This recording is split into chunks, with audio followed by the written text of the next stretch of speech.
नमस्कार जय जगन्नाथ। आज हूँ मो सान भौणी सिमुन बर्थडे ताकू 9 वर्ष आज पूरण है। तो आपण मैंने बहुत सारा आशीर्वाद करूँ से जमी लाइफ रे गोटे भल मनीष हम भल कम कर निजर ना रखिब घर ना रखिब एटा तापे गोटे भल गिफ्ट मु भावुँ हम जेहेतु मुझे यूट्यूब मध्यम विश करुच्ची लक्ष लक्ष लोक देखिकी आशीर्वाद करेंगे। आज्ञा से जिते बड़े जन्म होता जेहेतु मो दादा 3 नंबर झील सी थिला तो समस्ते घरे कांदी आ बहुत मन दुख करते किंतु से जिते धीरे धीरे बड़ होगा लगे समस्त मन से दुख पड़ेगा आउ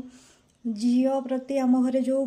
माने दुख थिला जे झील हेले दुख करती किंतु धीरे धीरे समस्त माइंड चेंज हो माने देखिले ही खुशी लगे भगवान ताको सेमती बनई छाड़ी तो आपण मान आशीर्वाद भी बहुत ही दरकार ताको से माने 9 वर्ष